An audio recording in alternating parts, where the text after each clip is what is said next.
Irán y de Amén, Irán amén. y Besat Hashem por todos nuestros límites de Eretz Israel, en Yehuda Beshomrón y también, por supuesto, a todo el pueblo de Israel que hoy en día pasó a ser parte del frente en todas las ciudades. A Besat Amén. Hashem que acá nos acompañe y nos dé éxito y que haya refuah shlema para los heridos y enfermos Así y será. los rehenes que no nos olvidamos de ellos, que están y que todavía tienen que regresar, que Besat Hashem regresen pronto. Top.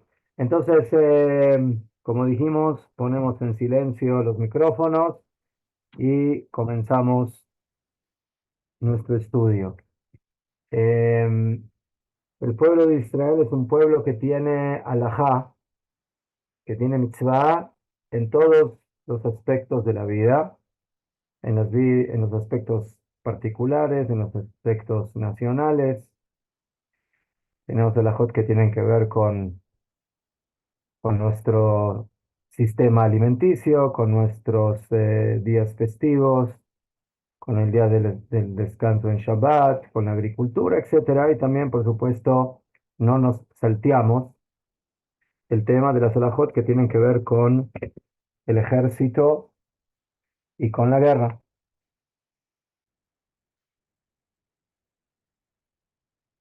Entonces, es una gran mitzvah de la Torá alistarse al ejército de defensa de Israel en el momento que tenemos que salir a la guerra, a la lucha. Y esta incluye dos mitzvot básicas. La primera mitzvah es, y esto está escrito en el Maimónides, en el Rambam, en el Hot Melachim, en las leyes de los reyes, Leatzilet Israel miad oiveyem, de salvar a Israel de sus enemigos. Esa es la primera y gran mitzvah que tiene que ver eh, con la guerra. La segunda mitzvah es cuidar a Eretz Israel, que esté en nuestras manos, que esté bajo nuestra soberanía. Y para que esto pueda suceder, también necesitamos de un ejército, porque en una tierra donde tú vives, en la tierra, en este caso de Israel, entonces para que la tierra permanezca y siga siendo de tu dominio y de tu soberanía, tú necesitas a alguien que cuide de que esto suceda, y esa es la función que tiene el ejército de Israel. El primer punto, Atzalat Israel, la salvación de Israel. La Torah nos dice en el libro de Baikra 19, 15, Lota amot reeja, no te quedes parado al ver la sangre de tu semejante. Por favor, apagar todos los micrófonos, Bebakashá. Hay un micrófono que está abierto, por favor apagarlo. Gracias. Entonces dice la Torah, Lota amod, no te quedes parado al dam, no ves la sangre sobre la sangre de tu semejante. Y de ahí aprendieron nuestros jajamim que la persona tiene que estar dispuesta a introducirse en un cierto nivel de peligro para salvar a su hermano. Si eso es cuando hablamos de el semejante, por supuesto, mucho más cuando estamos hablando de Am Israel, que en su generalidad se encuentra en peligro, que tenemos que estar dispuestos a ponernos en cierto peligro para salvar a nuestro pueblo. Y así dijeron Jajamim en la Mishnah, en el Tratado de Sanedrín, capítulo 4, Mishnah 5. Kola Mekayem Nefesh Ahad Misrael, todo aquel que sostiene que salva una vida de Israel, Malé alav katuv, lo considera él el versículo que ilu kiem olam malé.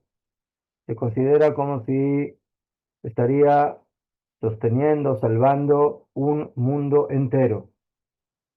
Entonces, que la persona que se ocupa de salvar, de respaldar a su compañero y a su pueblo, está siendo partícipe y socio del Qiyum, del sostenimiento del mundo entero, al salvar una Neshama, al salvar un alma del pueblo de Israel.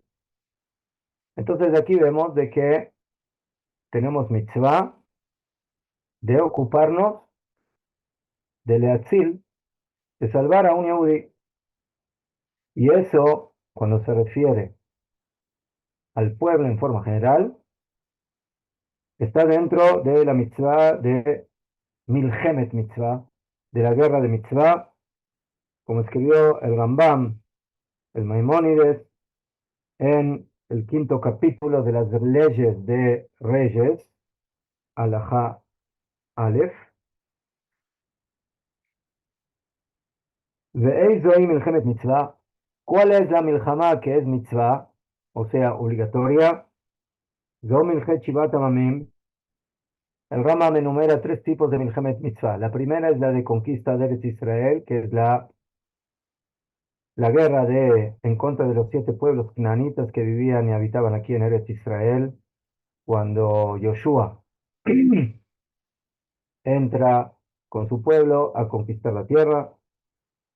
La guerra que de alguna manera estamos haciendo ahora también, que es Milhemet Amalek, la guerra en contra de Amalek, a pesar de que Amalek es un pueblo que se puede definir biológicamente como el descendiente de Amalek, pero ya dijeron muchos sabios de que todo aquel que tiene la ideología amalequita, que es la de aniquilar al pueblo de Israel, también está dentro de esa dimensión. Y por eso, hoy en día cuando el ejército de Israel sale a luchar en contra de Irán, Irán es un gobierno que dice públicamente que su intención es, ¿sí?, exterminar al pueblo de Israel, al Estado de Israel, y por eso, cuando nosotros salimos a luchar en contra de el gobierno de los ayatolas, entonces básicamente lo que estamos haciendo es, de alguna manera, entrando en la dimensión de Milhemet Amalek, de la guerra en contra de Amalek, como aquellos que quieren destruir y aniquilar al pueblo judío. Y el tercer tipo de guerra es la guerra de defensa. ¿Sí? Cuando viene un enemigo a luchar en contra de ti, entonces tú tienes que salir a defender. Básicamente, podemos decir de que eh, la guerra que estamos viviendo hoy en día es una guerra que tiene esa doble dimensión, esa doble cara, la cara de la defensa, ¿sí?, porque salimos a defendernos en contra de aquel que nos quiere exterminar, y por otro lado también eliminar y exterminar al gobierno amalequita, nazi o como lo quieran llamar, de los ayatolas de Irán. Ya, hay una diferencia cuando una persona se tiene que poner en peligro para salvar a un individuo particular o cuando sale a la guerra. ¿Cuál es la diferencia? La diferencia es de que la mitzvah de la guerra nos obliga a cada uno de nosotros a ponernos en peligro mucho más y de una manera mucho más fuerte y contundente que lo que tiene que hacer una persona cuando tiene que salvar a su compañero o a su semejante, no en momentos de guerra. Por ejemplo, si yo veo que una persona, Dios no quiera, está en el mar y se está hundiendo, se está ahogando, ¿sí? O una persona que está en unas arenas movedizas y se está hundiendo, etcétera.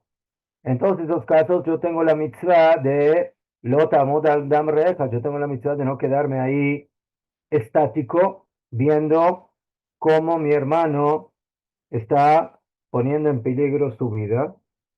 Y por eso yo también tengo que poner de alguna forma mi vida en un cierto peligro para salvar a mi compañero. Pero aquí hay una condición. ¿Qué pasa si una persona ve que alguien se está ahogando, pero él mismo no sabe nadar? Entonces él tiene que tirarse al agua para ir y tratar de salvar a su compañero, a pesar de que ahí él se está poniendo en un inminente peligro, porque él tampoco no sabe nadar. Entonces es muy posible que en lugar de que tengamos un ahogado, tengamos dos ahogados en un caso así. Entonces, la halajá en este caso dice que no tenemos mitzvah estar en una situación, ¿sí? Cuando las probabilidades, ¿sí?, de que la persona que vaya a salvar también muera por querer ir a salvar a su compañero. Si yo tengo que entrar en las arenas movedizas para salvar a mi compañero, si yo voy a entrar en esas arenas, muy posiblemente me va a pasar exactamente lo mismo que le pasa a mi compañero, de que yo me hunda también en esas arenas. Entonces, por ese motivo, cuando estamos hablando de una situación en la cual la persona tiene pocas probabilidades de salir en vida al tratar de salvar a su compañero, entonces está eximido de esta mitzvah, no tiene que entrar en peligro. Solamente cuando el peligro es relativo, o sea, hay un cierto peligro que es medido, que es en un porcentaje, digamos así, que no es alto, entonces ahí tenemos la mitzvah de ir y salvar. Pero si es como dijimos en el caso anterior, no es así. Pero cuando estamos en la guerra,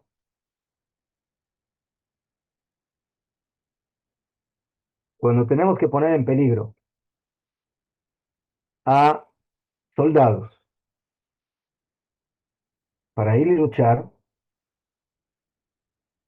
y básicamente conquistar la tierra de Israel, o salvar, en este caso, como estamos hablando, a nuestro pueblo, o a nuestra ciudad, o a nuestro país, ahí el individuo tiene que estar dispuesto a entrar en un peligro que aquí ya es inminente, a pesar de que hay muchas probabilidades de que no termine vivo luego de la batalla.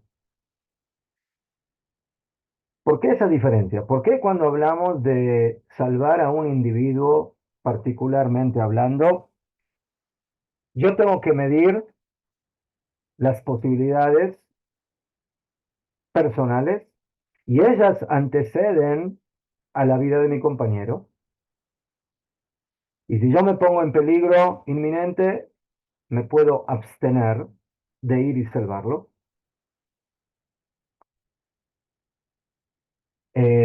Por un lado. ¿Y por qué cuando hablamos de la guerra, ahí las cosas ya son diferentes?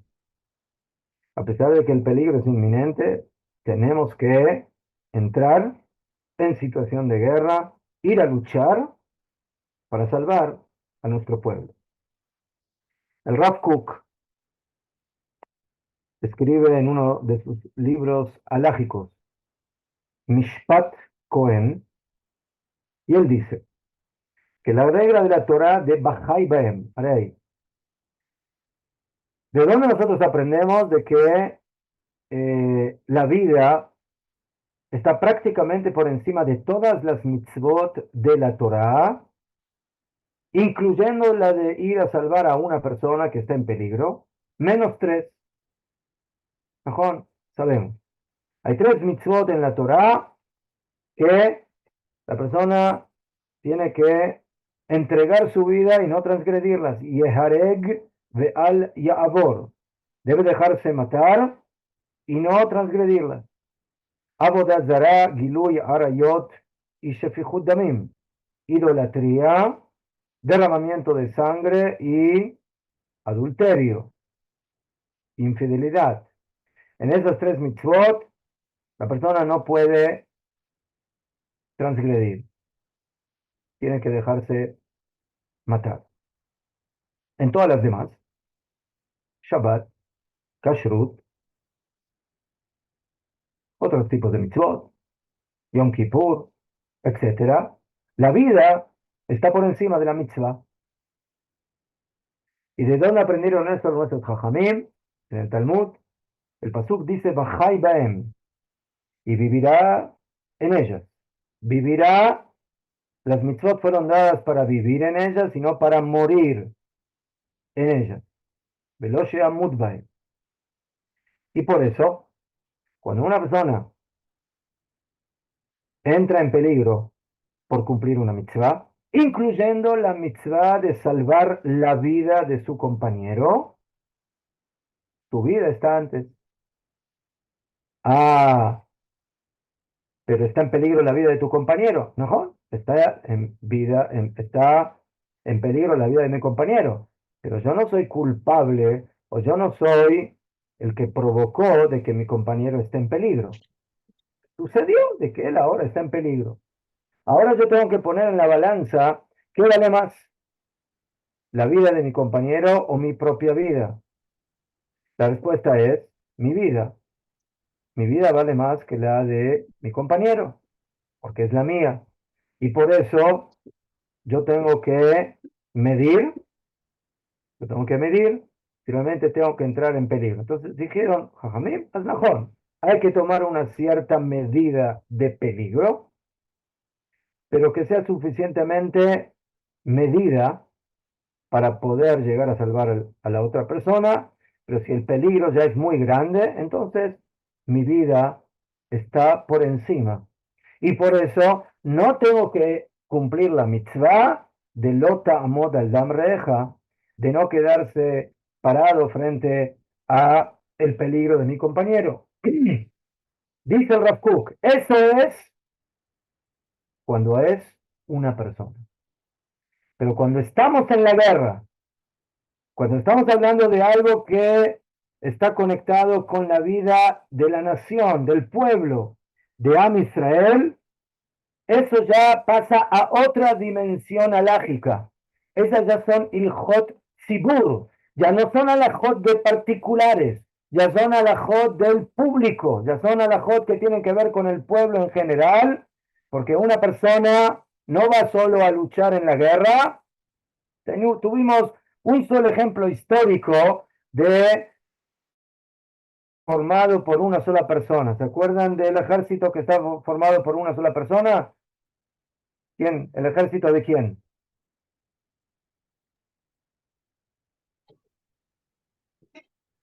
¿Cuál fue el ejército de una sola persona que tuvimos en la historia?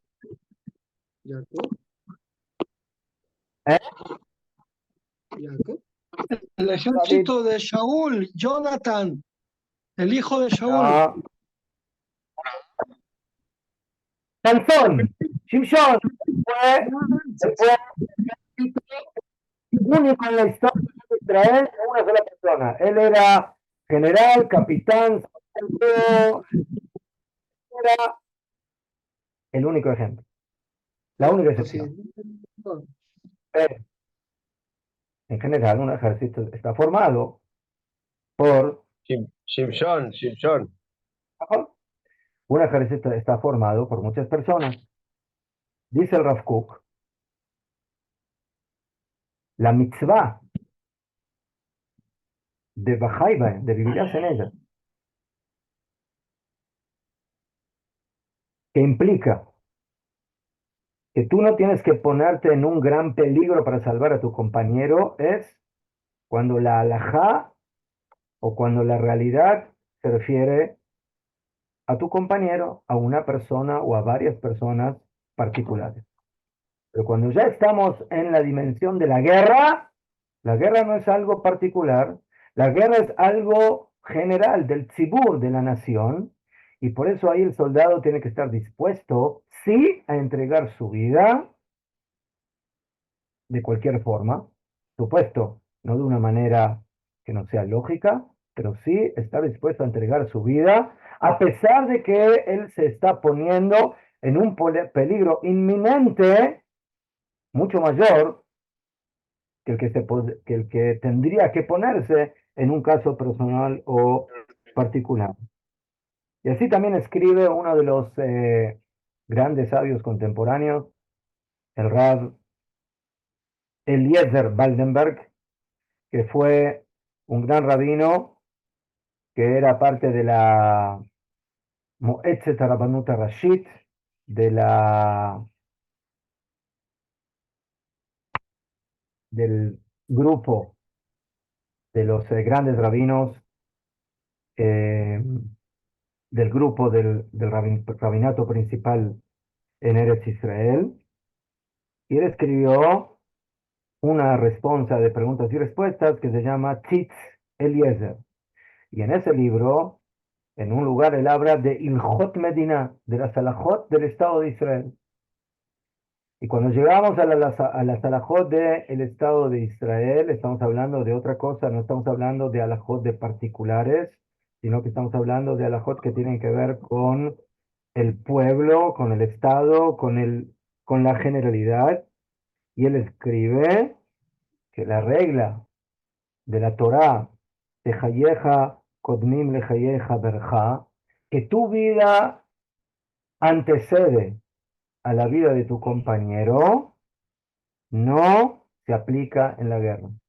En la guerra yo no me fijo, bueno, si ahora yo avanzo con mi compañero al ataque, si yo me pongo más en peligro que mi compañero, no, no, eso no son los parámetros en guerra. En guerra el parámetro es luchar para vencer en la guerra. Y por eso, y por eso, vemos aquí grandes jajamim que nos enseñan de que todo el tema de la guerra no se lo puede limitar o enmarcar en los parámetros comunes de la halajá, de las leyes de pikuach nefesh, de peligro de vida. ¿Por qué? Porque una cosa es la halajá a nivel de particulares y otra cosa es la halajá a nivel de la generalidad del pueblo. Por supuesto, tenemos que tener mucho cuidado y tenemos que saber de que el pueblo también tiene que cumplir las mitzvot de la Torá y todo se debe manejar de acuerdo a la ley. Pero aquí estamos hablando de Ilhot Milhama, de leyes de guerra. Y las leyes de guerra no son leyes de los particulares, especialmente en este tema. Y les voy a traer el segundo motivo del que hablamos, porque es mitzvah de alistarse al ejército. La primera es, como dijimos, salvar a nuestro pueblo de sus enemigos. La segunda gran mitzvah que hay en el ejército es la conquista de Eretz Israel y de mantener esa conquista en pie. La Torá nos ordena que tenemos que heredar la tierra de Israel y para poder cumplir con esa herencia tenemos que entrar aquí en la tierra y decirle a los pueblos que viven aquí, ¿qué opinan ustedes? ¿Se van sin que luchemos o quieren luchar? ¿Qué es lo que ustedes desean? ¿Sí? Les permitimos que se vayan sin ningún problema. Sí, hay muchos países aquí limítrofes o más lejos y ahí pueden ayudarse, les vamos a ayudar con la visa y el pasaporte para que puedan llegar a estos países. Esa es una opción. La segunda opción es de que los países canaanitas le digan a Bene Israel, señores, nosotros vivimos aquí y no nos molesten y no, eh, sí, básicamente quieran echarnos aquí de esta tierra que nos pertenece a nosotros. Entonces, para eso hay que ir a la guerra. Esa guerra es la guerra de Kibush Haaretz, de la conquista de Eretz Israel, y es mitzvah, es una de las milhamot mitzvah. Ahora, en una guerra que se maneja en la dimensión natural y no es milagrosa, en las guerras la gente muere. Lo vemos en las guerras de Am Israel durante toda la historia y también en el presente, hasta nuestros días, hasta estos mismos momentos, hay personas que fallecen. Entonces uno se pregunta, ¿cómo es posible? ¿Cómo es posible que nosotros vayamos a atacar los cielos de Teherán, los cielos de Irán, y estamos poniendo en peligro a personas que viven aquí, porque los iraníes tiran sus cohetes eh, sí, balísticos y matan gente aquí, en nuestras ciudades? Entonces, ¿cómo es posible que nosotros hagamos una guerra que pone en peligro a personas de Am Israel? Entonces, la respuesta a esto es la siguiente. Cuando nosotros tenemos que conquistar la tierra de Israel, entonces, ¿qué piensas tú? ¿De que no va a morir gente? Entonces, ciertamente, si las guerras fueran milagrosas, si las maneja solamente a Kadosh Baruj Hu, entonces, Bezrat Hashem, nadie va a morir. Pero en general, sí, a pesar de que nosotros creemos de manera profunda y lo tenemos claro de que Hashem nos ayuda en cada momento y momento de las guerras de nuestro pueblo, también en nuestros días y también en estos mismos instantes, Hashem nos ayuda y nos apoya, pero a pesar de eso las cosas funcionan de alguna manera también en la dimensión natural. Y por eso hay personas que mueren y hay soldados que mueren en la guerra. Entonces, ¿cómo es posible que la Torah te ordene a ti salir a la guerra y poner en peligro a los soldados? Arei es pikuach nefesh, eso es peligro de vida. Nosotros profanamos Shabbat para salvar una vida. Entonces, tenemos que ser pacíficos. No hagamos guerra para salvar las vidas de aquellos soldados que pueden llegar a morir en la guerra. ¿Entienden el punto? Entonces, ¿por qué no es así? ¿Por qué la Torah no solamente que nos permite, sino que nos ordena salir a la guerra para atacar, para conquistar la tierra de Israel? ¿Por qué? Porque volvemos al mismo concepto anterior. Una cosa es la vida de los particulares. En la vida de los particulares, a nivel individual, la vida del Yehudí vale más que el Shabbat. La vida del Yehudí vale más que Yom Kippur. La vida del Yehudí vale más que Taref, de comer algo que está prohibido. ¿Por qué? Porque la Torah dijo, Bajai Baem, y vivirás en ellas. Las mitzvot fueron entregadas para vivir en ellas y no para morir por ellas. Pero cuando la mitzvah es poner en peligro la vida, o sea, salir a la guerra, aquí no se puede aplicar la regla, ¿sí? El parámetro de que tu vida está por encima de la mitzvah. No, en este caso, la mitzvah está por encima de la vida. La mitzvah de conquistar la tierra, la mitzvah de la guerra, en la mitzvah de la guerra, la mitzvah, ¿sí? Se pone, ¿sí? Y tiene más fuerza que la vida de los particulares.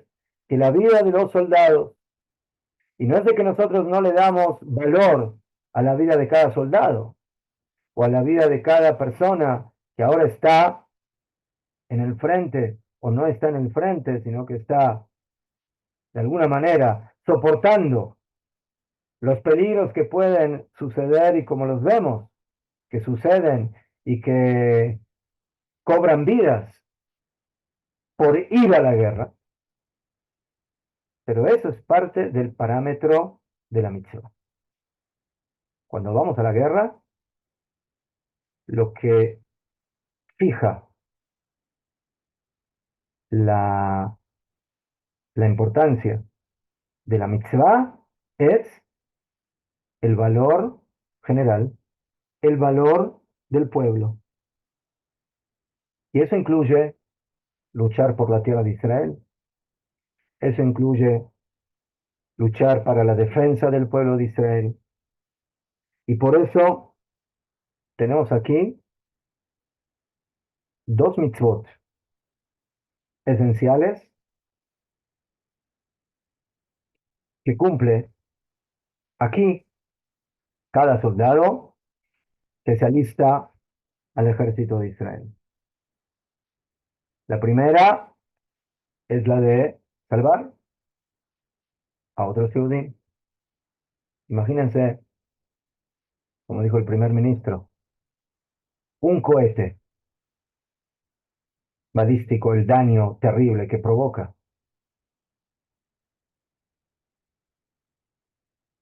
Imagínense si en las manos de los iraníes quedarían, y todavía quedan, ¿sí? Miles de cohetes. Y no solamente eso, sino que estaban en la planificación de miles más o decenas de miles de cohetes. Entonces, ese peligro sería terrible. Y para eso, nosotros tenemos que salir a luchar. Ah, pero eso va a cobrar vidas, ¿no? Va a cobrar vidas. Pero aquí ponemos en la balanza la vida del pueblo, la vida de la nación, la mitzvah de la defensa, la mitzvah también de la conquista de Eretz Israel, en contra de los particulares. Y ojo, cada neshama es un diamante. Para nosotros, cada Yehudí que muere es un diamante que se está perdiendo su vida. Pero la Torah nos enseñó también a balancear los valores. En general, los valores no se contradicen, pero a veces sí. A veces yo tengo que cumplir la mitzvah de respetar a tu padre. Pero viene tu padre y te dice, por favor, yo quiero que ahora me cocines en Shabbat una comida. Tengo hambre. Quiero comer comida fresca. Entonces dice la Torah, Ishimo be'aviv tirau, un hombre, su madre y su padre temerá, Bet Shabbatotai tishmoru, y mis Shabbatot cuidarán. Ani Hashem, yo soy Hashem. O sea, tú tienes mitzvah de obedecer, de respetar a tus padres, pero con un límite. Que ellos no te ordenen hacer algo que contradice la Torah. Entonces, ¿qué fue lo que hizo aquí la Torah? La Torah nos dijo, tú tienes dos valores. Uno es cuidar Shabbat, el otro es respetar a tus padres. ¿Qué hago cuando estos valores se contradicen, se encuentran? ¿Cómo me manejo? ¿Qué es lo que tengo que hacer?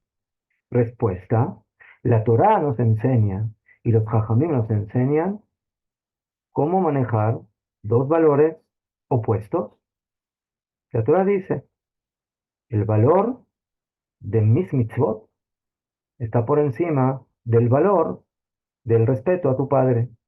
Y por eso tienes prohibido obedecerle a tu padre y respetar en ese aspecto a tu padre cuando él te exige profanar alguna mitzvah de la Torah. Lo mismo aquí. Tenemos el valor de la vida personal, particular de un yudí. Y tenemos la mitzvah de conquistar Eretz Israel.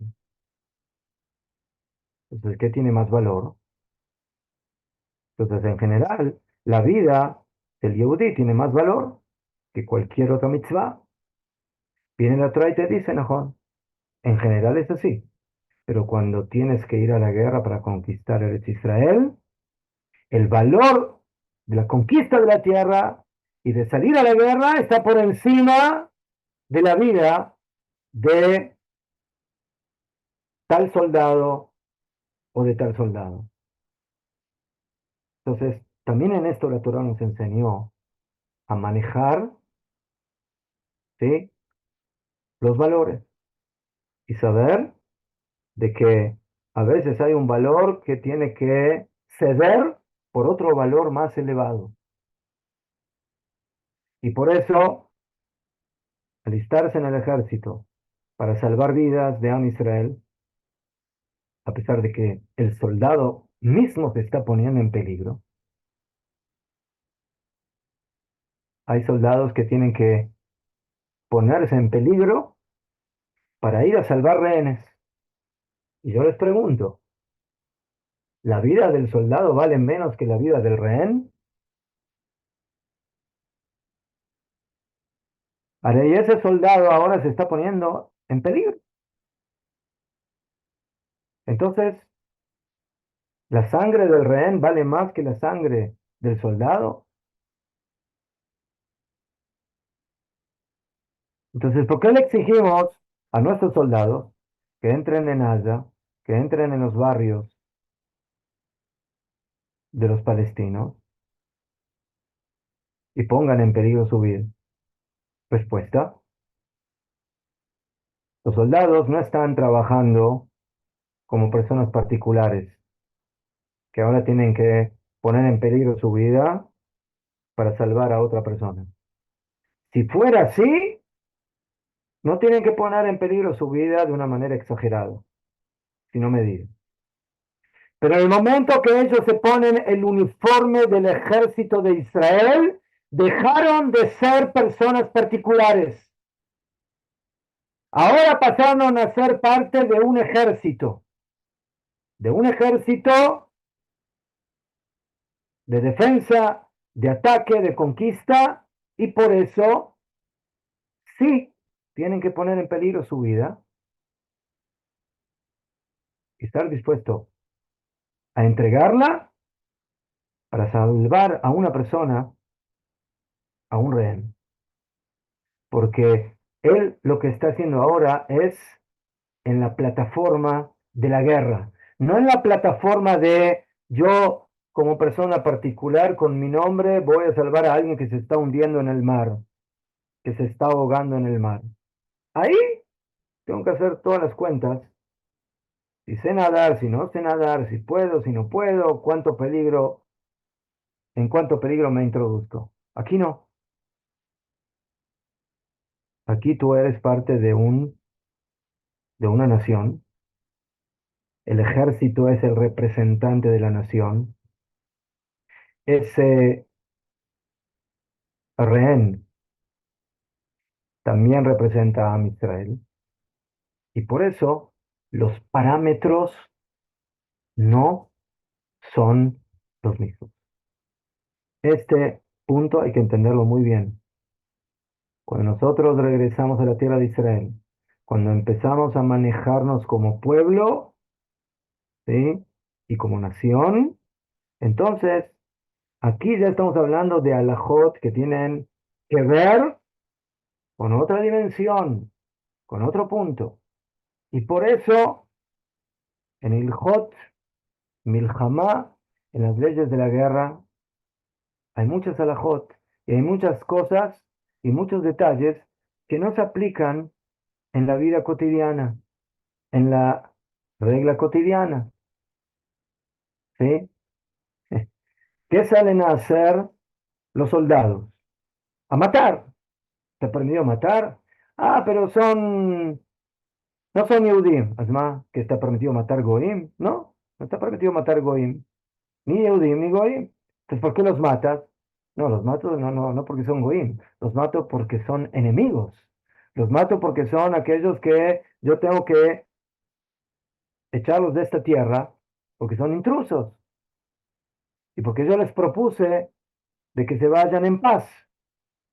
Y yo les propuse de que sean súbditos, pero no aceptaron ni una ni la otra. Entonces lo único que quedó por hacer es ir y luchar en la guerra.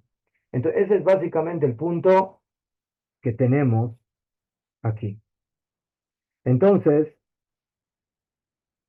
señores, lo que está haciendo un soldado cuando sale a luchar en cualquier frente, lo que hace un aviador ahora en los aires de Teherán, no es el avión de él, y no es él como soldado. Él es representante de un pueblo. Él nos representa a todos. No solamente porque nosotros le pagamos el sueldo al soldado, sino porque él lleva la bandera de Israel. Él lleva la bandera de Am Israel. Él lleva la bandera del Estado de Israel, del ejército de Israel. Y por eso el tema no es cómo se llama el soldado. No, el nombre particular aquí no es relevante. Lo que es relevante es de que él es un hayal, de que él es un soldado del ejército de Israel. Y ese es el valor que él tiene. Esto es tan fuerte, tan profundo, que con esto quiero terminar. El Rambam escribe también ahí en Ilhot Melahim de que el soldado en el momento de la guerra tiene que tener cuidado, entre otras cosas, de no tener miedo, de no tener miedo. ¿Cómo le puedes ordenar a una persona que no tenga miedo? ¿Qué es eso de no tener miedo? Tengo miedo. Es normal, es natural. Una persona ve el rifle que está por disparar del enemigo hacia él. ¿No va a tener miedo?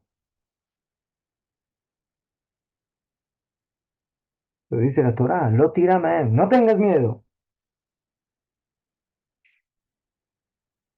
Y si tienes miedo, no puedes ser soldado. Y por eso se liberaba a los soldados que tenían temor para que no contagien a sus compañeros.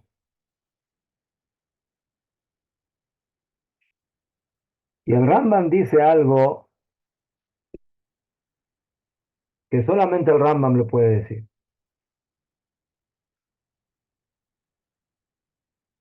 El Rambam dice que en el momento de la guerra, por naturaleza, una persona piensa en su familia, en su esposa, en sus hijos.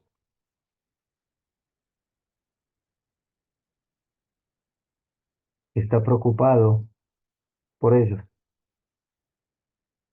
Está preocupado porque está lejos de ellos, porque está en peligro, porque no quiere dejar a su esposa viuda y a sus hijos huérfanos, desamparados. Dice el Rambam, en el momento de la guerra, tú no eres ni esposo ni padre de familia. Tú tienes que borrar de tu mente y de tu cabeza tu vínculo familiar. En lo único que tienes que pensar ahora es en la victoria, en ganar la guerra, en hacer Kiddush Hashem, santificar el nombre de Akadosh Baruj Hu, porque las victorias de Am Israel son Kiddush Hashem, son santificación del nombre de Hashem.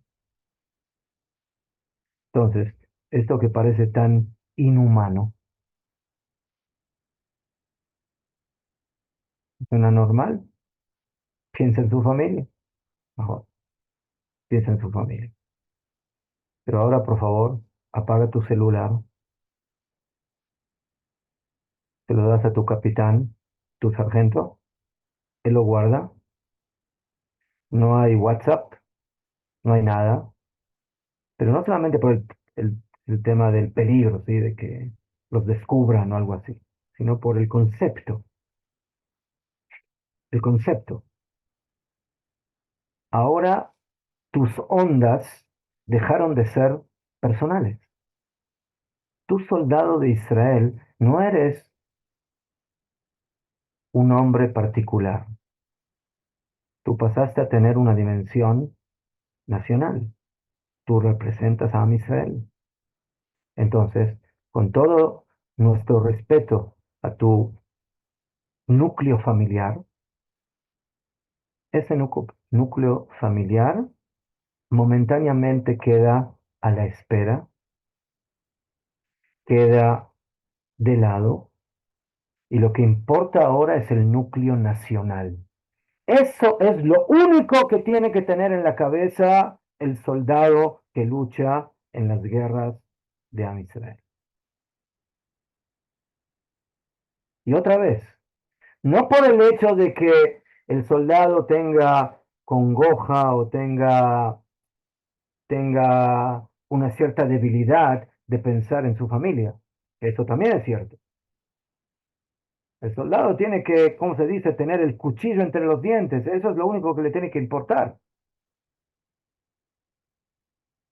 Pero yo creo que lo que dice el Rambam es eso.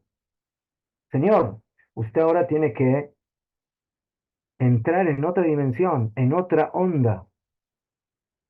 La onda nacional, la onda divina, la onda de Kiddush Hashem, la onda de Am Israel. Y por eso cuando ponemos en la balanza a Am Israel y a nuestra familia, Am Israel está primero. Am Israel es la eternidad. Am Israel es la conexión con Hashem de la manera más elevada. Y por eso, y por eso el soldado debe básicamente borrar momentáneamente de su mente toda su relación y su vínculo con su familia. Esa es la gran mitzvah que hacen aquellos que sirven y se alistan en el ejército de Israel. Y si me van a hacer muchas preguntas, ¿y qué pasa con los estudiantes de Torah? ¿Tienen que alistarse o no? O si me van a preguntar, pero en el ejército de Israel hay problemas de recato, hay soldadas, hay el cuidado del Shabbat, hay kashrut, najón, hay muchas preguntas, pero eso lo dejaremos para otro momento.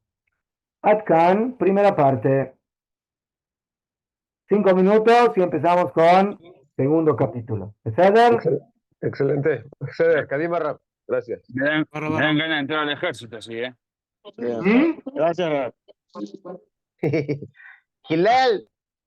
Pero esta parsha cambió el rumbo de la historia del pueblo de Israel y que por este pecado de los espías que regresan y que 10 de los 12 espías hablan la Shonara de Eretz Israel, el pueblo de Israel es castigado a deambular 40 años en el desierto, 38 años de los que quedaban ya habían pasado casi dos, y de esa forma toda la generación del desierto, o sea, la que salió de Eretz Israel, personas de 20 años hacia arriba, perecen todos los hombres de esa generación. Y los únicos que quedan son los dos espías que no se dejaron llevar por las masas, por el grupo de los 10 espías, Yoshua y Caleb. Esta parsha, la parsha de esta semana, por supuesto que es muy particular, muy especial, de la cual podemos aprender muchas cosas, pero una de las cosas más importantes que aprendemos de ella es cuál tiene que ser nuestro vínculo, nuestra relación con Eretz Israel. Hablar la Shonará de una persona, ustedes lo entienden, eso es algo muy malo, pero ¿qué tiene que ver hablar la Shonará de piedras, la Shonará de frutas, la Shonará de un terreno, de tierra? Pues vemos aquí que la Torah nos dice, sí, esto es muy grave. Y es tan grave de que el castigo es no entrar en esa tierra de la que ustedes hablaron mal. Ese es el castigo. Esa es la reprimenda.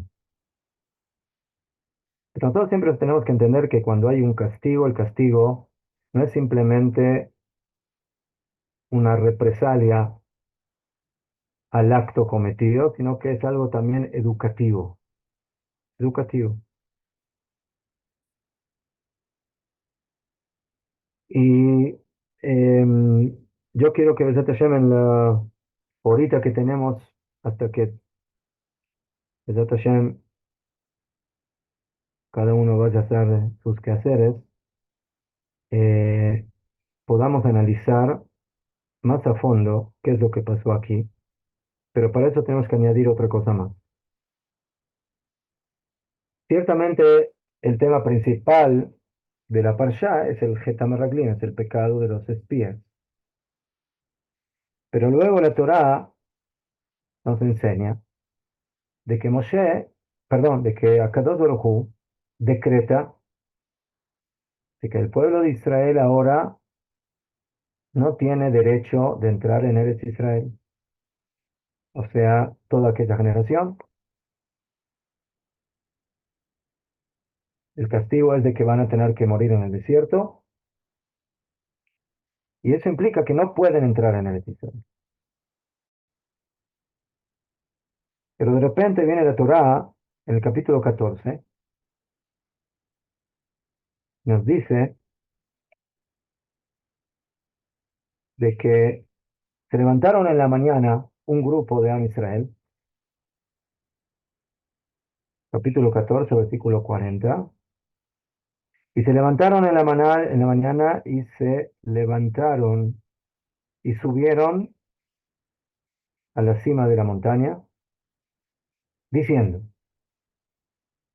he aquí que nosotros vamos a subir al lugar que dijo Hashem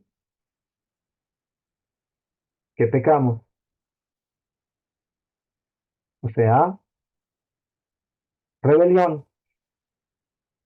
Ceder, nos equivocamos, hablamos mal, pero bueno, ya, borrón y cuenta nueva.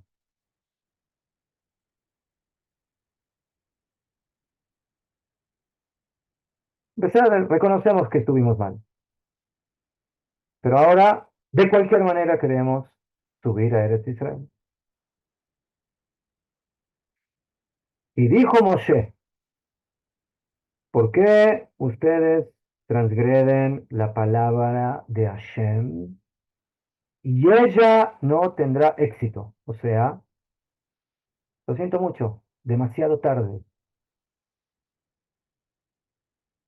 No hay cura para lo que hicieron. Ustedes fueron castigados. El castigo es quedarse en el desierto y no entrar en el Israel.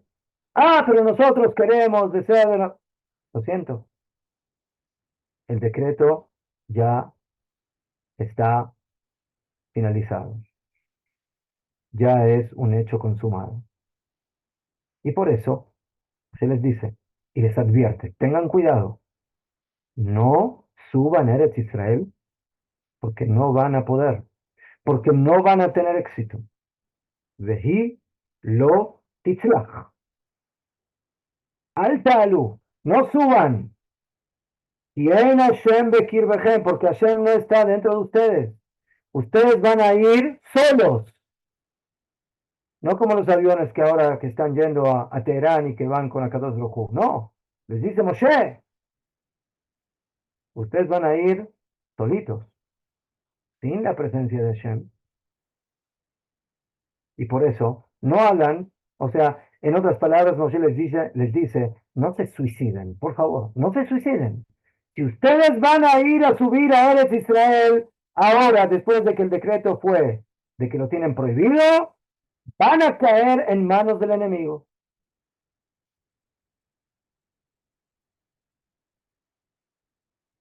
Porque el amalekita y el cnaanita está allí frente a ustedes y caerán en la espada. O sea, Moshe les advierte, ustedes van a suicidarse y a perder la guerra. Y por eso ustedes se alejaron de detrás de Hashem y no estará Hashem con ustedes. Entonces, esa fue la advertencia. ¿Qué hicieron? ¿Hicieron caso o no hicieron caso?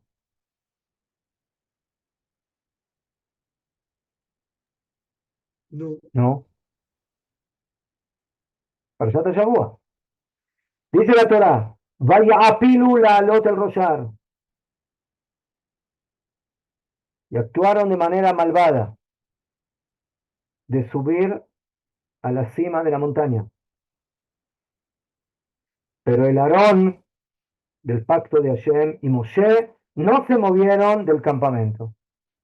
O sea, se fueron a luchar sin Hashem, solo. Y bajó el amalekita y el canaanita que estaba asentado en la montaña y los golpearon hasta que los vencieron y los eliminaron. Entonces, ¿cuál fue la conclusión de esa guerra? Que todos los que subieron a luchar fueron vencidos por los amalequitas y los canaanitas. De acuerdo a lo que les dijo Moshe, el motivo es que desobedecieron la orden de Hashem y por eso Hashem no estuvo con ellos. Muy bien. Entonces, después la parashá sigue con algunas mitzvot, etcétera. Pero esos son los dos temas históricos básicos que en realidad son exactamente opuestos. En uno, en el primero, que es el más amplio, es que Hashem les permite ir a explorar la tierra, qué es lo que pasa ahí, por dónde se conquista, por dónde se entra, etcétera. Y ellos regresan con la noticia o con la información de que esta tierra es muy dura y que hay gigantes y que los frutos son gigantes y que la tierra es hostil y mata a sus habitantes y que no vamos a poder vivir en esta tierra. Mejor nos quedamos aquí o nos regresamos a Egipto. No podemos enfrentar la hostilidad de Eretz Israel. Eretz Israel es una tierra peligrosa, es una tierra que nos pone en una situación compleja. Y no vamos a poder pasar por esa prueba. Eso es un lado de la moneda. Segundo lado de la moneda, al revés. Los que luego de que Hashem decreta de que Am Israel no tiene derecho a entrar en Eretz Israel, porque cuando regresan los espías, ellos lloraron, como dice la Torá, Vaifku ha'am balayla hu, y lloraron el pueblo en aquella noche. Y dicen Jajamín que esa noche es la noche de Tisha B'Av, que históricamente se va a transformar en una fecha durísima para nuestro pueblo, pero ahí comenzó. Aquí está la primera semilla lamentable de nuestra disconformidad o de nuestra negación de lo que representa Eretz Israel, y que eso luego se iba a transformar en una fecha de la destrucción de los dos templos, etcétera. Acá vienen un grupo de personas de Am Israel y dicen, nosotros queremos subir a Eretz Israel. No, no queremos aceptar este decreto, queremos de cualquier forma subir a la tierra prometida. Y Moshe Rabbeinu les dice, señores, no funciona. Esto no es al gusto del consumidor. Y si ustedes ahora lo van a hacer, sepan las consecuencias. Hashem no está con ustedes. Cuando Hashem no está con nosotros, las cosas no funcionan. Y así fue. Entonces, por un lado, los que sí tienen que subir, no quieren subir. Por otro lado, los que no pueden subir, quieren subir.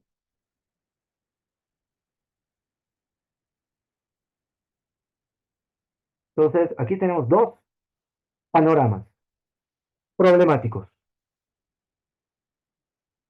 Y la pregunta es, ¿qué representan estos dos panoramas, estas dos situaciones, estos dos hechos, que ambos tienen que ver con la vida de nuestro pueblo en el desierto? Entonces, para entender esto, tenemos que ver. Moshe Rabbeinu envía 12 espías de las 12 tribus.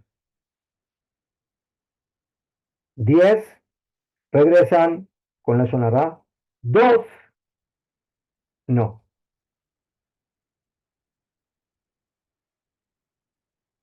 Y tenemos, creo que en el público, representantes de los dos nombres. Uno seguro, que se llama Caleb, Ben Yefune. ¿Tenemos algún Yoshua por ahí o no? No tenemos ningún Yoshua. Si no lo Amén, amén. tenemos, Amén, amén. Amén, amén. entonces tenemos a Yoshua y Caleb, que ambos regresan y se niegan a ser parte de esta calumnia en contra de Eretz Israel.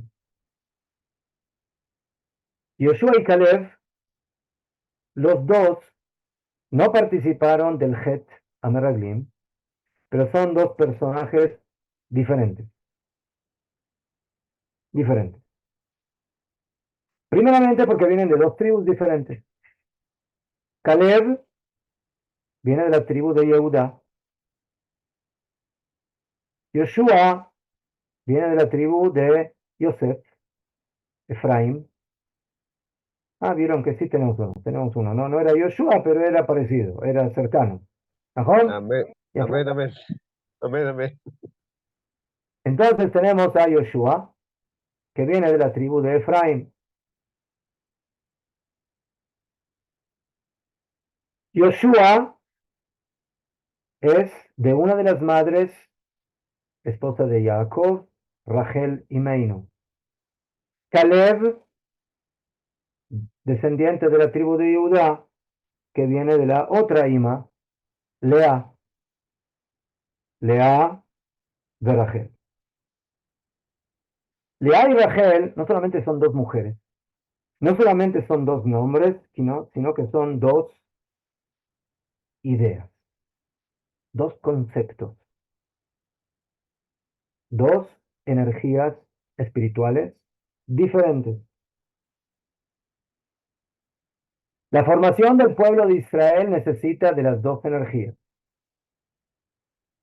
de la energía rachélica y de la energía leaica. De la energía de Caleb y de la energía de Yoshua. Está escrito en los libros sagrados. Lea y Rachel, las dos esposas principales de Jacob Avinu. Jacob es el Bejira Avot, es el padre de los padres. Abraham, primer padre, tuvo Ishmael. Isaac, segundo padre, tuvo Esav. O sea, ambos tuvieron desperdicios energéticos espirituales. Jacob no tuvo desperdicios. Sus 12 hijos fueron Shivtei Hashem. Los 12 hijos de Jacob son elegidos por Akadosh Baruj Hu para ser los representantes de Am Israel. Los 12 estaban en las piedras del pectoral del Hoshen de Aarón al Cohen. Las 12 tribus estaban alrededor del Mishkan y las 12 tribus forman Shivtei Ta, las tribus de Yud-Kei, del nombre de Hashem. ¿Y quiénes nos dieron a esas 12 tribus? Nuestras dos madres, Rachel y Lea. Zilpa y Bilá son como acompañantes, son como ramas de las principales dos madres. ¿Qué representa la energía de Rachel, espiritualmente hablando? ¿Y qué representa la energía de Lea? Dice el Ari Kadosh. Esto también está en el Zohar. Lea representa alma de Itkasia, el mundo oculto. Esa es la luz de Lea. La luz de Lea es la Kedushá Pnimit, la Kedushá interna. La luz de Rachel es la Kedushá, es la santidad a nivel de la superficie, la Kedushá Hitzonit, la Kedushá revelada. Esas son las dos energías. La Kedushá oculta, la dimensión oculta de la Kedushá, y la Kedushá revelada. La generación del desierto tiene un grave problema. Porque para poder formar a Am Israel y llevarlo a la Geulá y llevarlo a Eretz Israel, se necesita unificar las dos dimensiones, la Kedushá oculta y la Kedushá revelada, la Kedushá de Lea y de Rachel. Pero la generación del desierto es la generación de Lea, de la Kedushá oculta, y por eso no puede conectarse con la dimensión de Rachel, porque Rachel es la Kedushá revelada, que es la Kedushá de Eretz Israel, la Kedushá de la tierra, la que se ve, la que podemos palpar. En el desierto vivimos en milagro, vivimos en el vientre de la madre, vivimos rodeados por nubes divinas, milagrosas, por el man que viene del cielo, por las aguas que van en manantiales milagrosos. Esa es la Kedushá oculta, la Kedushá del nivel de Lea. Cuando llegamos a Eretz Israel, la Kedushá se tiene que manifestar en el terreno, en la tierra, en los frutos, en todo, en la economía, en la ciencia, en la salud, en el ejército, en todos los niveles, en la práctica. Estas dos personas, Yoshua y Caleb, son descendientes, cada uno de otro tipo de Kedushá. Uno es hijo de Lea, Caleb, que representa la idea de la Kedushá oculta, y el otro es de los descendientes de Rachel, que representa la Kedushá revelada. Y que básicamente estos dos son descendientes, no solamente de Rachel y de Lea, sino de los dos hijos que son el eje de la familia de Jacob, Yehuda y Yosef. Yehuda es uno de los ejes de las tribus, y Yosef es el otro. Mashiach ben David, que viene de Yehuda. Mashiach ben Yosef, que viene de Yosef. Y nosotros sabemos, y lo vamos a leer, y les pido que lo lean en la Haftarah, que vamos a tener que unificar dos ramas. La rama de Etz Yosef y la rama de Yehuda. La rama de Yosef que se manifiesta por medio de Efraín principalmente, y la rama de Yehuda. Entonces, como nosotros vemos en estos dos pecados históricos en esta parashá, el pecado de los espías y el pecado de los subidores, de los mapilim, que no tienen permiso de subir a Eretz Israel y lo quieren hacer en contra de la voluntad de Hashem. Entonces, ¿en dónde está el problema? El problema es cuando cada uno de los dos quiere trabajar por sí solo. Cuando el eje de Yehuda no quiere trabajar junto con el eje de Yosef, y cuando el eje de Yosef no quiere trabajar con el eje de Yehuda. Cuando Rachel por su lado y Lea por su lado, entonces las cosas no funcionan. Cuando la rama de Yehuda y la rama de Yosef no quieren conectarse, entonces ahí vienen las desgracias del pueblo de Israel. Y la curación y la redención de nuestro pueblo es cuando logramos encontrar el equilibrio, la conexión y el vínculo entre las dos ramas, entre la rama de Efraín, Yosef, y la rama de Yehuda. Y por eso,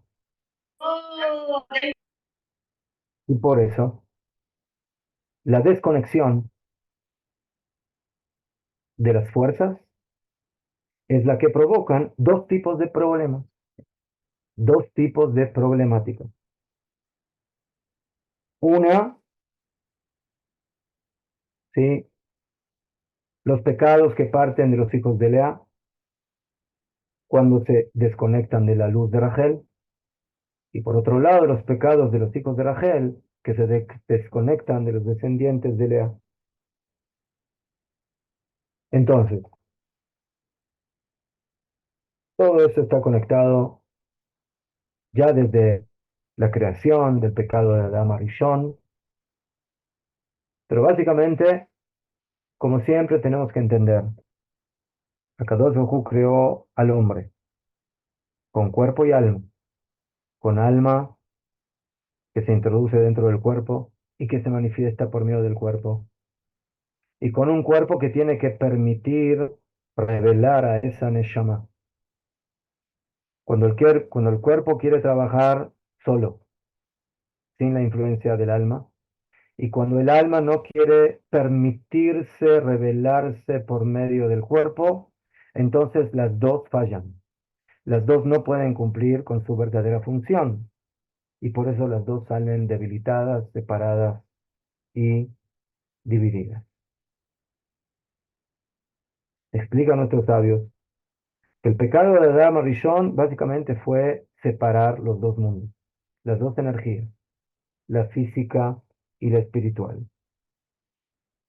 En el momento que Adán peca, básicamente rebaja el mundo corporal y provoca el alejamiento entre el mundo físico, entre el mundo revelado, entre el mundo de Rachel y el mundo interior de la Neshama, que está representado por el mundo de Lea.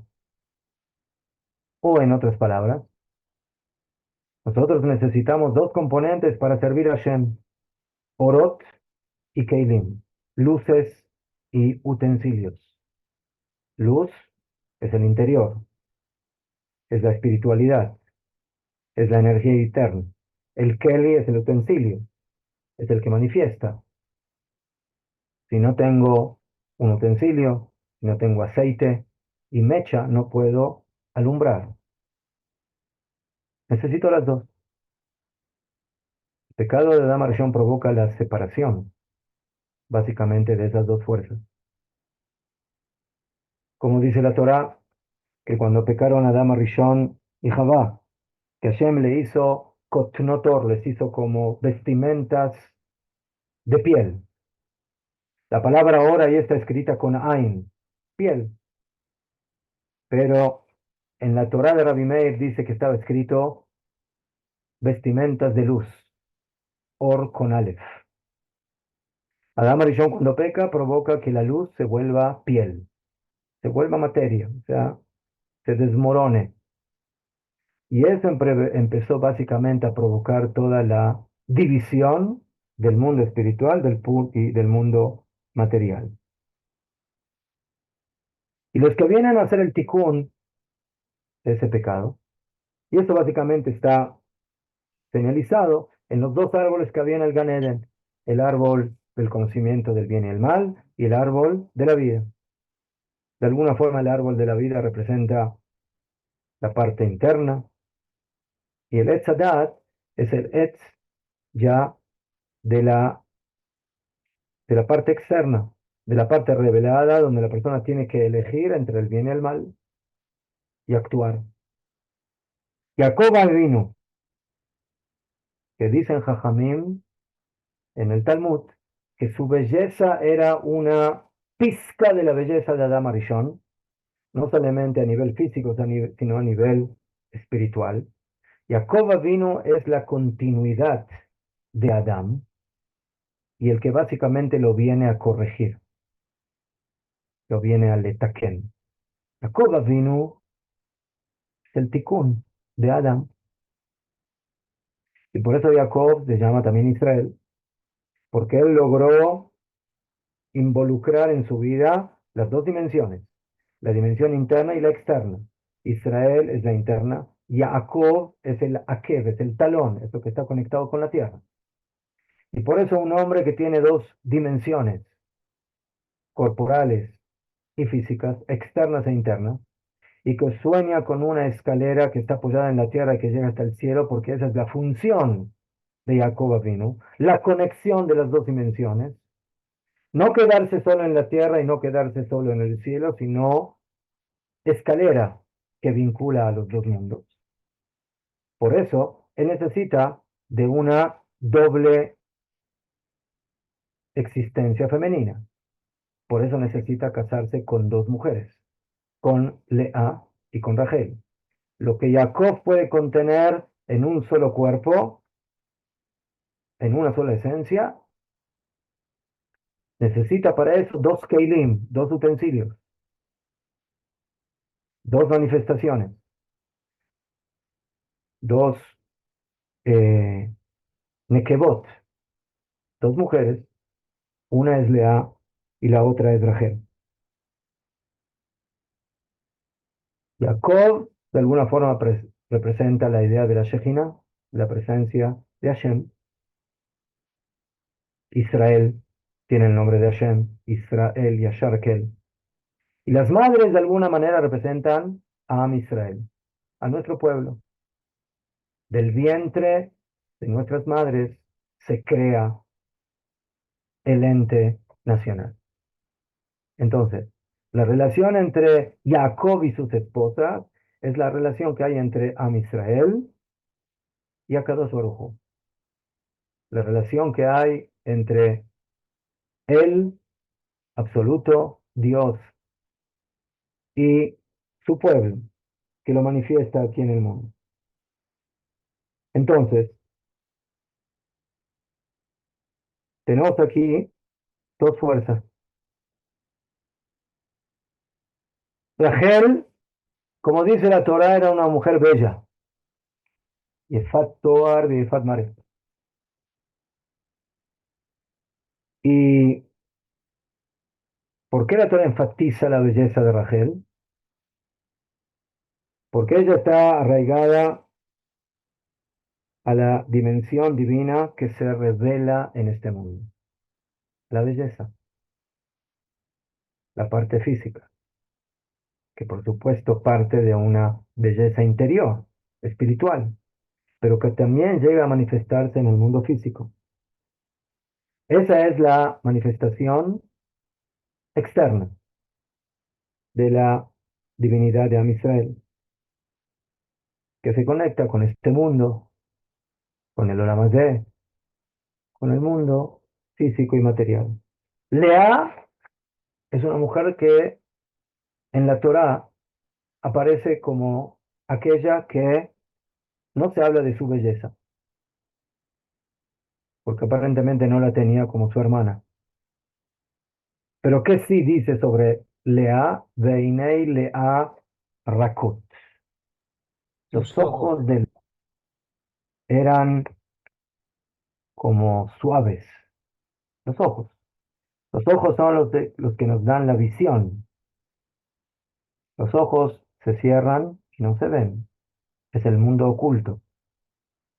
Entonces, Lea corresponde a un mundo más interno, más oculto. La luz de la Shejina oculta. Entonces tenemos dos luces, dos mujeres, dos energías. La luz de Rachel es la luz que se puede resplandecer hacia afuera, que se revela, y Lea es la luz interna que queda en el interior. Todo esto está explicado también por el Ramjal en uno de sus libros. Y la pregunta es ahora, ¿cuál es la principal función de Israel? ¿La función de lo que nos da Lea o la función de lo que nos da Rachel? Las dos, ambas. Pero usted no contestó mi pregunta. ¿Cuál es la principal? No dice, ¿verdad que las dos son necesarias? Pero ¿cuál es la principal? ¿Con quién se quiso casar Jacob? ¿Con Rachel o con Lea? ¿Con quién? Con Rachel, Con con Rachel. Rachel. No. ¿Y por qué se quiso casar con Rachel? ¿Por qué? ¿Porque quiso encontrar la Miss Universo? ¿Por eso quiso casarse Jacob con Rachel? No. Jacob se quiso casar primeramente con Rachel. ¿Por qué? Porque Jacob tiene clara la función de Am Israel.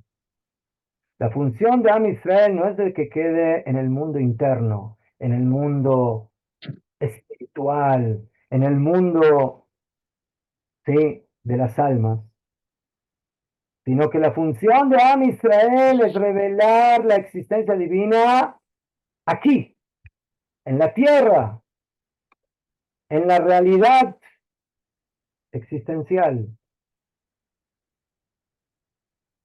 La luz de Akadosh Baruj Hu tiene que penetrar desde las dimensiones más elevadas hasta las más bajas del mundo terrenal, del mundo del físico y de la materia. Y por eso Jacob busca en Rachel exactamente eso. Él busca la mujer que le va a permitir poder revelar la presencia de Hashem hasta la dimensión, como dice el Midrash, que Akadosh Baruj Hu desea tener una vivienda batachtonim, en los lugares más bajos, más inferiores. Akadosh Baruj Hu quiere tener no solamente un Mishkan celestial en las nubes. Akadosh Baruj Hu quiere tener un Mishkan físico, de oro, de plata, de cobre, de madera, de acacia, de piedras preciosas, de telares, de cueros, de pieles, de hombres que trabajen ahí y que sacrifiquen animales y vegetales y minerales. Toda la presencia divina tiene que llegar hasta el mundo extremadamente material, revelado, que está representado por la personalidad de Rachel Imeino, de su belleza exterior, pero que está totalmente vinculada con la belleza interior. Por eso Isaac quiso bendecir a su hijo Esaú, porque lo vio con esa musculatura, ese pelirrojo, que tiene fuerza. ¿Qué le dio Isaac a Esaú? ¿Por qué no quiso bendecir a su hijo Yeshive Boher, a su hijo Bajur Yeshiva, Yaakov? Y quiere ir y bendecir a ese soldado que quién sabe que está ahí con la espada y con el rifle, Lama, que trabaja en campo. Porque él dice, aquí yo veo el poder del mundo físico.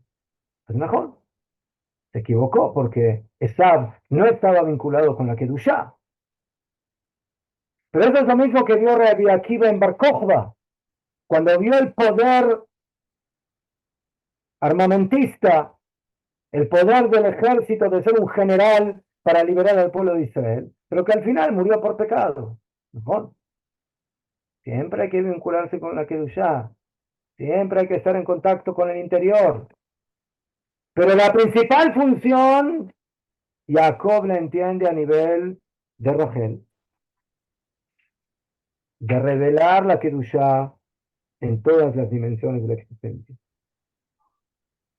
Y eso se transmitió de hija, de madre a hijos. Y llegó a Yehudá por línea de Rachel, por el eje de Rachel, perdón, de Lea. Y llegó a Yosef por el eje de Rachel.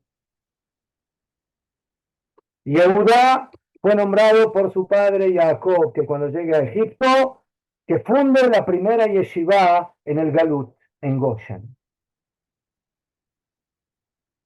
Y Yosef, ese es el eje interno. Y el eje externo es el de Yosef. Yosef es ministro de Economía. Yosef es un hombre bello. Yosef es un hombre que sabe cómo manejarse en el terreno, con las naciones, con los pueblos, en el mundo de la economía. Podríamos decir de que Yehudá es ministro de Interiores y Yosef es ministro de Exteriores. Esas son las dos personalidades. Y que luego eso se transmite y se llega hasta sus descendientes. Caleb, Ben Yefuné y Yoshua Minin. Caleb es descendiente de Judá. Por lo tanto, su energía es Kedusha interna. Yoshua es hijo de Rachel, descendiente de Rachel, de Yosef, de Efraín. Por eso su característica es la Kedusha externa. Entonces, tenemos aquí dos tipos de Neshamot. Neshamot de Lea y Neshamot de Rachel. Neshamot que manifiesta en el mundo interno y Neshamot que manifiesta en el mundo externo.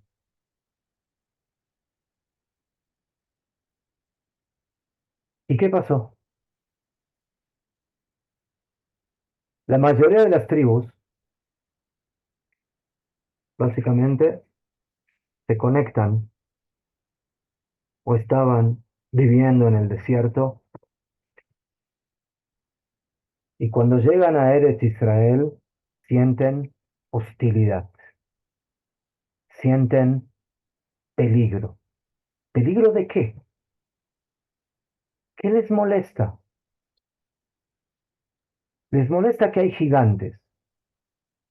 Fija, ¿se olvidaron los milagros que hizo Akadosh Baruj Hu en Egipto? Los milagros del Mar Rojo, los milagros del maná y de la... ¿A dónde está todo eso?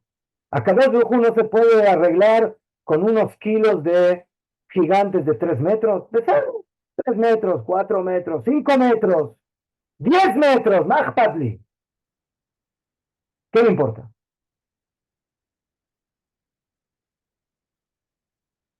Entonces, ¿de qué tienen tanto miedo? El miedo es de que ellos sienten que en el desierto no hay que enfrentar al mundo corporal y físico, porque vivimos en una dimensión totalmente milagrosa, desconectada de la materia. Cuando entramos en Eretz Israel, hay que empezar a trabajar la tierra, hay que empezar a ordeñar las vacas, hay que empezar a recolectar los frutos, hay que empezar a alistarse al ejército y luchar con rifles y con lanzas. Entonces el temor a lo gigantesco, ¿saben lo que es? No es a los gigantes métricos, es a la magnitud material que representa Eretz Israel. Esa es la gigantesca, el, el miedo gigante que tienen los Yehudim en el desierto. ¿Cómo vamos a poder manifestar la Kedushá de Akadosh Baruj Hu en una magnitud material como la que representa Eretz Israel? La tierra nos va a tragar, nos vamos a volver materialistas, nos vamos a volver terrícolas de la tierra. Entonces, ese es el miedo de los descendientes de la ideología de Lea. ¿Cómo enfrentar el mundo revelado, terrenal? Y por eso, preferible que nos quedemos aquí. No entremos en el Israel. La tierra de Israel es una tierra que consume a sus habitantes. La materia te consume y te puede vencer y te puede desvincular de Akadosh Baruj Hu. De ahí nacen los Meraglim, los 10 espías, que dicen, no vamos a poder con lo terrenal. No vamos a poder hacer lo que representa Rachel, la Kedushá revelada en el mundo físico. No vamos a poder ser como Yosef. Yosef se puede manejar en la economía, en el mundo material, con cosecha, con hambre, con dinero, con trabajo. Nosotros no, no podemos. Ese es lado uno de la moneda. Lado dos de la moneda, entonces, los que se quieren quedar en el desierto, los meraglim, son los que quieren alma sin cuerpo. Pero ahora viene el otro lado que no es menos problemático, los que quieren cuerpo sin alma.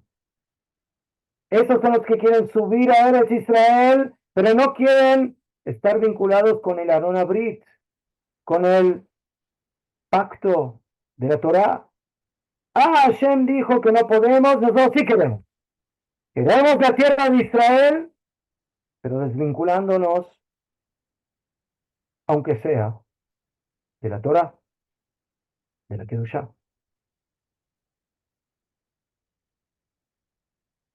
Eso es cuerpo sin alma.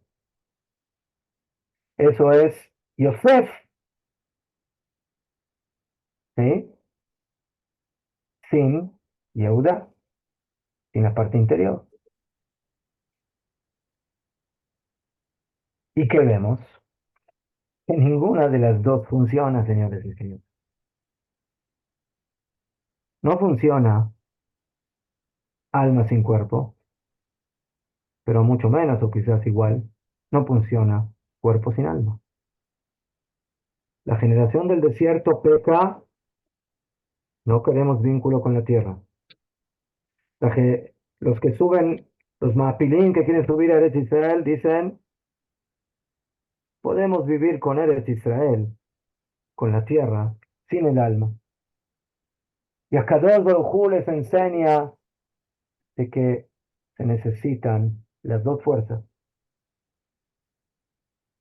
la fuerza celestial divina y la fuerza corporal divina. Se necesita la unidad.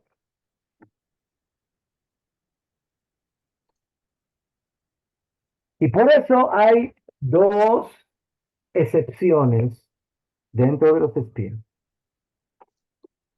Uno viene de Yehuda, Caleb ben Jefune, y el otro viene de Efraín, de Yosef, que es Yoshua bin Nun. Ahora fíjense algo interesante. Se aprende de los Pesukim de que Caleb ben Jefune fue a pedir socorro. ¿Saben a quién fue a pedir socorro, Caleb? A ver si Caleb sabe. ¿A quién fue a pedir socorro? Caleb ben Jefune. Moshe, No.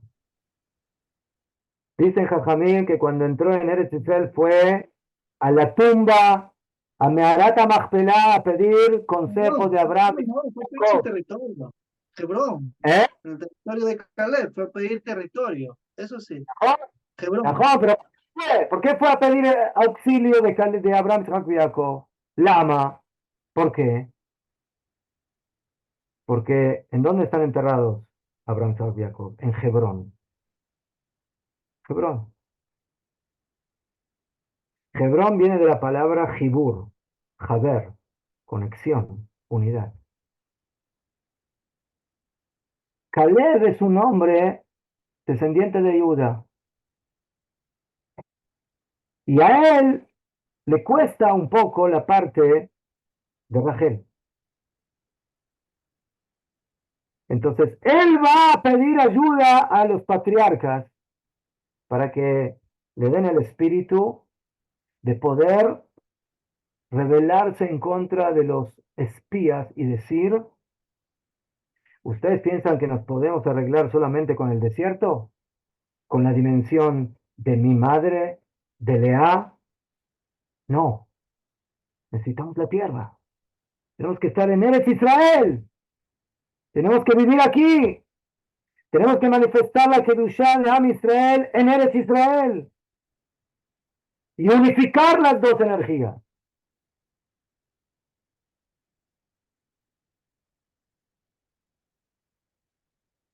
Y por eso Caleb se revela en contra de los 10 espías y dice, Alona Ale, subiremos. Kiahol Nujalda, porque poder podremos. Toba Aretz Meot Meot, la tierra es muy, muy buena. ¿Por qué repite? ¿Por qué subiremos? Es muy, muy buena. ¿Por qué lo repite? Porque quiere enfatizar, en esta tierra hay que vivir en la doble dimensión, en la dimensión revelada de Eretz Israel y en la dimensión oculta, la Kedushá de Rachel y la Kedushá de Lea. Yo represento a Lea, pero yo siento y yo entiendo que necesito también la dimensión de Rachel, la dimensión revelada. Eso es Caleb. Yoshua, ¿cómo se llamaba antes de que se llamó Yoshua? ¿Cómo se llamaba? Hoshea. Osea, se llama Osea. Y de allá viene Moshe y le agrega ¿qué letra le agrega? La Yud de Sara, la Yud de Saraí, la Yud de Y Saraí, llama Moshe a Hoshea Binun y Yehoshua, le agregó la Yud. ¿Sabes por qué la le Yud agregó de la Yud? Saraí, la de Saraí, Saraí, La Yud que había quedado en el aire de Sará cuando la llamaron Sará, pasó a Yoshua. ¿Cuánto vale la Yud? vale 10. Vale 10. ¿A quién representa ese 10? A las 10 tribus. En el momento que Yoshua Binun recibe la Yud, él es representante de su abuelo, bisabuelo, Yosef. Yoshua es capitán. Yoshua es general. Yoshua sabe manejarse en el mundo terrenal, pero él tiene que involucrar dentro de él a las 10 tribus que son desérticos, que quieren solamente la Kedushá, ¿sí? En el aire y no en la superficie. Entonces Hashem, Moshe le dice, por favor, introduce en tu nombre a las 10 tribus, que no se queden en el desierto, que sean parte de la entrada a Eretz Israel. Por eso le introducen la Yud justamente a Yoshua. Y por eso entendemos también por qué Yoshua no tiene que ir a hacer tefilá en la tumba de los padres. Llama. Porque la energía de Eretz Israel la necesita Caleb. Él viene de la descendencia de Lea, que es la espiritual, que es la desértica, que es la que está como en el ambiente interno. Caleb Ben Yefuné tiene a Eretz Israel en sus entrañas, porque él viene de Yosef. Yosef es el hombre que viene de Rachel, y Rachel es la Kedushá externa, la Kedushá que se manifiesta en el terreno. Entonces, Caleb no necesita que lo refuercen para entrar a Eretz Israel. Él va a conquistar Eretz Israel. ¿Pero qué necesita? Jalar a las demás tribus. Esa es la fuerza de la unidad, de las ramas de Yosef y Yehuda, de las ramas de Caleb con Yeshua, de las ramas de Rachel con Lea, y de los nombres de Jacob e Israel. Y por eso hoy en día, que Baruch Hashem empezamos a sentir esa unidad. Adnajón, tenemos las fuerzas de la Torá, todavía no se animan al ejército o a la parte material. Tenemos al ejército que todavía no se anima a la parte del Beta Midrash, del estudio de la santidad. Pero tenemos un grupo, para llamarlo grupo, o una ideología, que quiere unificar las dos fuerzas. Aquellos soldados que van con el rifle por un lado y que van con el libro de la Torá por el otro lado, que van con sus tefilim y con sus talitot y con sus sidurim, y que se suben al tanque o se suben al avión o toman el rifle y dicen, las dos fuerzas están trabajando a la par, la fuerza de Lea y la fuerza de Rachel, la fuerza interna y la fuerza externa. Y ese es el ideal absoluto de nuestro pueblo, que logremos vincular, conectar y revelar la Kedushá de Akadosh Baruj Hu también en el mundo terrenal. Por eso en esta parte nos trajeron esas dos historias. La historia de los que quieren desierto sin Eretz Israel, o los que quieren Eretz Israel sin desierto, los que quieren alma sin cuerpo, o los que quieren cuerpo sin alma. No funciona. Y especialmente cuando llega el momento de la Geulá, en la Geulá Hashem quiere la conexión. Por eso tuvimos dos templos. Uno representa el alma y el otro representa el cuerpo. Y necesitamos el tercero. El tercer Beit HaMikdash es el que va a conectar la fuerza interna con la fuerza externa, y ese es el concepto de la Geulá Shlema. Bimera B'yameinu. Amén. Amén. Amén. Pregunta. Sí, A ver, Top. dos Wow, preguntitas. fantástica. pregunta. Sí, por favor. Rap, Sí, primera pregunta. Jacob, usted dijo que era una especie de representación del Adán Kadmon, de los mundos de Atequiomín y todas esas cuestiones. ¿Se podría decir que Labán es una especie de Nahash? Esa es la primera pregunta, una especie de Nahash que al final Jacob no pudo tomar una vez más es la una unión especie de... solamente. Perdón, sí. Siga. Segunda pregunta. La segunda pregunta es cuando inicia la parasha Shalach, dice Shalach lecha anashim, Bayaturu et eres Kenaan Asher ani noten libnei Israel ish echad leman. Ok. Que Sí, yo personalmente les di la tierra a ustedes. Tengo una idea no, acerca de eso porque muchas personas de afuera, de Brooklyn, normalmente lo que piensan es lo mismo que viene después de la parashá. Ellos dicen, no, porque mis hijos van a tener que servir al ejército. Exactamente igual dice la Torá. Hashem les dice a ellos, no, porque tú has dicho que tus hijos se van a esclavizar. Esos 12 que fueron, los 10 que dijeron de tus hijos que van a esclavizarse, se lo dijeron lo dijeron y Hashem se lo repite, sí. es exactamente el mismo pensamiento que tienen afuera. Y casualidad, las 10 tribus son los esparcidos. Mejor, mejor. Las 10 tribus no quieren enfrentarse a la prueba más fuerte de lo que tiene que hacer Am Israel. Am Israel tiene que manifestar la Kedushá en el mundo terrenal. Si Hashem no quisiera eso, entonces nos hubiera hecho ángeles o nos hubiera dejado, no sé, vivir en el desierto o en una cueva. Quizá, pero Hashem no quiere eso. Hashem quiere que nosotros seamos una nación que sus pies están en la tierra. Najón, su cabeza en el cielo, en la Torah, en la Kedusha. Pero ¿a dónde tiene que venir y revelarse? ¿Sí? Y usted como Jabatnik lo tiene que saber, como dice el Balatania, que Akadosh Baruj Hu deseó tener una vivienda en las dimensiones inferiores. ¿Por qué? Porque esa es la meta. Esa es la prueba. A ver cómo tú sabes manifestar la Kedusha de Hashem, no solamente en la sinagoga, o como en otras religiones. Bueno, somos religiosos una vez por semana en la iglesia, pero toda la semana nada que ver. No, nosotros tenemos que manifestar la Kedushá en todas las dimensiones, en el trabajo, en el ejército, en la comida, en todo, en todo lo que tiene que ver con la vida concreta, digamos así. A ver, Rab, Un comentario, Claro. permiso. Bueno, es un poco a colación de todo esto que dijo, de lo que dijo Caleb.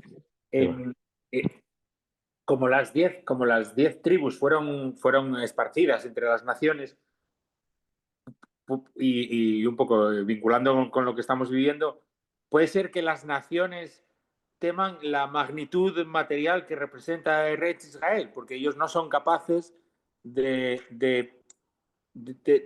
casar la espiritualidad y la materialidad. ajá, sí, las naciones no. El secreto del vínculo entre las dos fuerzas es exclusiva de Am Israel. Claro, claro, No, no, no, no, o sea, eso no existe en otro lado. ¿Sí? claro, O sea, claro. las naciones viven o solamente en el mundo occidental, material, o viven en no sé, en el mundo religioso, y no hay vínculo, no hay conexión, no hay relación.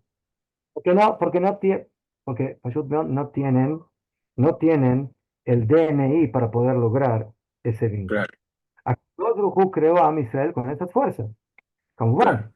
y dio Yehudá, Yosef, Rachel, Lea, pero al final se tienen que unir, se tienen que volver un solo árbol, una sola esencia que tiene ramas. ¿Mejor? Va a haber algunos que van a ser más soldados y otros más estudiantes de la Torá y se beseden, no hay ningún problema, cada uno cumpliendo su función, pero todo partiendo de la misma esencia, de la misma raíz. ¿Qué? ¿Alguien? Magnífica clase. Rab, un Sí, comentario así breve. ¿qué? Cuando estaban en el desierto y estaban muy en contacto con lo sobrenatural, Ajá, con lo oculto, y que veían la nube y veían la columna de fuego, ajá, al llegar a Gilgal, antes de conquistar y pasar el Jordán, la nube se fue y el ajá, fuego cesó. Y el ajá, Eterno creo que quería hacer ese switch interno de la nube ajá. en el alma, en el corazón, y el fuego en el alma y el corazón, para entonces ya no andar por vista, sino andar por fe y creer que pueden conquistar la tierra y aplicar lo oculto y manifestarlo en lo terrenal, Raf, conquistando la tierra de Israel. Yo digo, los 40 años Am Israel no hizo Brit Milá, imagínense. No hicieron Brit Milá y no hicieron Corban Pesach, menos una vez, el primer año, el segundo año. Lama. El Brit Milá es proper la Kedushá corporal. En el desierto, lo corporal es irrelevante, prácticamente. El agua, manantial gratuito, el maná viene del cielo, las nubes que cubren, la ropa que crece con uno y que se plancha con las nubes, etcétera. O sea, todo el mundo terrenal es totalmente irrelevante. Por lo tanto, no se hace Brit Milá. Cuando llegamos a Eretz Israel hay que empezar a cortar la carne. ¿Sí? Hay que empezar a conectarse con el mundo carnal. Y bueno, eso es difícil. Mantenerse Kadosh en la carne, esa es la gran prueba de Am Israel. Todos, señores, buen provecho, buena minjá. Y a las 2 quedamos en el próximo programa con el rabino Shlomo Gendelman con Mesilat Yesharim. No se lo pierdan.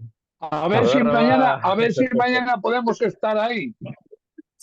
Mañana en la yeshiva. A ver qué hacemos. ¿Qué nos dicen? Escoya, gracias. No voy al mediodía, pero Rabdani, pero vamos a ver. Les informo.